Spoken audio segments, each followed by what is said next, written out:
Leading as a different thinker and avoiding personal conflicts, not unheard of. Being a CEO is already a high-stakes role, leading a company, making big decisions, carrying all of that responsibility. But when you have ADHD, dyslexia, or autism, or a mix of all of that, and you mix that into things, it changes things in good and bad ways. It impacts how we lead, how we think, and most importantly, how we deal with difficult personal decisions. I've seen it time and time again. One of the biggest struggles for neurodiverse leaders is avoidance, especially when emotions are involved. I recently worked with a client, a highly successful CEO, who was just diagnosed with ADHD. His business was thriving, but his marriage was falling apart. Do I think his ADD contributed to it? Probably part of it, but not 100%. He knew he had to make a big decision, but instead of dealing with it, he was avoiding it. He was pouring himself deeper and deeper into his work because that was where he felt control. And meanwhile, his marriage was just getting worse and worse. And his kid was picking up on that tension and starting to struggle in school. Those are signs. So he and his wife were in counseling, but nothing, neither he nor his spouse, were fully showing up. He was stuck, paralyzed by one of the biggest fears that neurodiverse people face, and that is rejection. This fear is very real. It keeps so many neurodiverse adults stuck in both personal and professional lives. It's why we avoid difficult conversation. It's why we hesitate to take risks in relationships, and why we sometimes freeze instead of making the next best move. And that's the way to work on it. So, avoidance in neurodiverse leaders. As neurodiverse CEOs, we thrive on problem solving and action. But emotions, uncertainty, that's where things can get a little bit messy, and I do see that from time to time.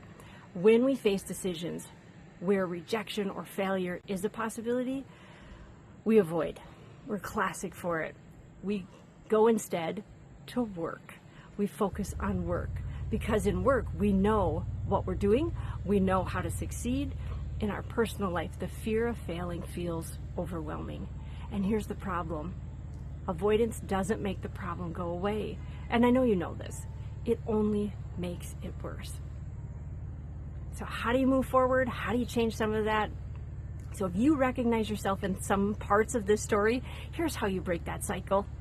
First and foremost, acknowledge that it's just fear.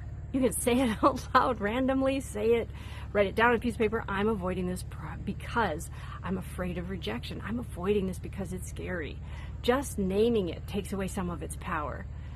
Commit to micro decisions. Big decisions feel paralyzing. Instead of trying to solve everything at once, ask, what's the next best step I can take today?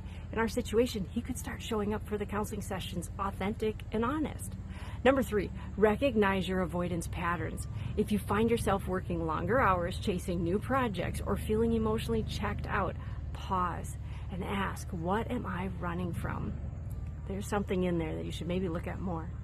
Get support, whether it's therapy or coaching, highly recommended, or mastermind group. Don't try to navigate this alone. I'll give you a hint, it doesn't work well. Accountability helps break the cycle. Being around other people helps to shift this up. 5, lean into your strengths. You're wired for innovation and problem solving. Use those same skills to approach personal decisions the way you approach business ones at time. So my final thoughts here are going to be a little bit easier to handle. Being a great CEO isn't just about leading a company, and you know that. It's about leading your life. Avoiding the hard things won't make them go away, but making the next best decisions, that's where real leadership begins. If you're a neurodiverse leader struggling with decision making, remember, you do not need to have all of the answers. Knock it off. You don't have all the answers. Just take the next step. If this resonates with you, hit the like, subscribe for more leadership insights, and drop a comment. What's a tough decision you've been avoiding? Let's talk about it. It might be fun. You might not be the only one. Thanks for tuning in. I'm Georgina, International Neurodiversity Coach, installing new skills and leading leaders to great success. Bye now.